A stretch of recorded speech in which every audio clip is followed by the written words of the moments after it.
This severe weather forecast comes to you from the Next Weather Studio. Next Weather, sponsored by your local Chevy dealers. Georgia Drive Chevy.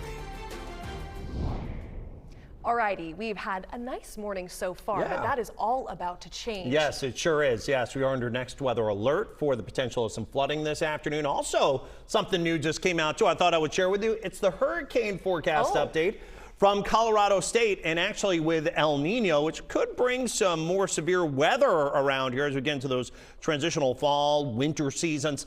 Well, the good news is it cuts down on hurricanes. And take a look. The initial Colorado State University forecast from April, 13, 6, and 2, named storms, hurricanes, and major Category 3 or greater hurricanes. Well, that was close to average, but in July there was an update, and August also just an update coming out today. Look, 9, 4, and 1, a weak season predicted.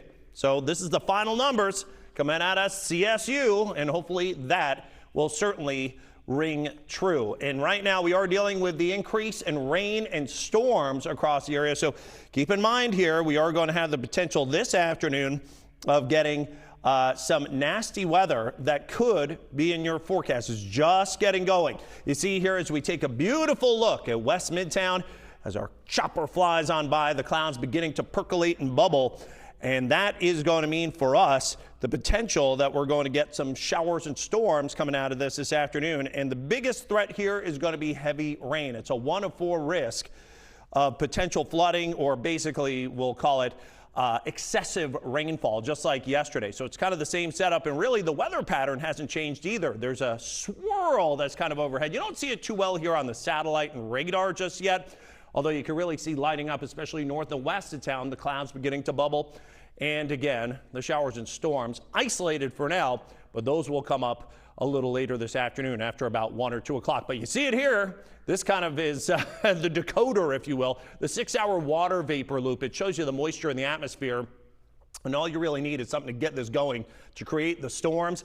And we've got it right overhead. It's what we call an upper level low pressure system. It's basically a storm that's upstairs in the atmosphere. It's going to give us a lift to get the showers and storms going. It's smack dab right overhead. So what we saw yesterday, probably what we're going to see again for this afternoon. Taking a look at temperatures here in Atlanta right now, we're at 82, or 84, I should say, 82 degrees at Griffin, and temperatures in the mid and upper 80s out at Eatonton. And it is plenty muggy. The good news is, with all of the storm activity around, it's going to keep those temperatures probably keeping us hitting 90 plus. We're probably going to be somewhere in the mid to upper 80s for today. So that's a little relief.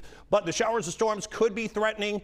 Kids heading on home from school, outdoor recess goes through about 5 p.m. as well. And the problem is, you see, they just don't move that much once they form. So that's the potential here of that flooding that we could see, especially in those urbanized and poor drainage areas all the way through this evening, about 9, 10 o'clock. That then diminishes overnight, and we do it all over again for tomorrow. Forecast for today, again, that next weather alert after about 1, 2 o'clock. That's when the storms really begin to fire, lasting into this evening and then diminishing. Let's go ahead and take a look at what is happening in terms of our 7-day forecast. I wish I could say there's a huge change coming, but today and tomorrow looks like more of the same. Maybe a little break here on Friday, but we're back at it again with more showers and storms over the weekend for your plans. May want to have some movie plans just in case.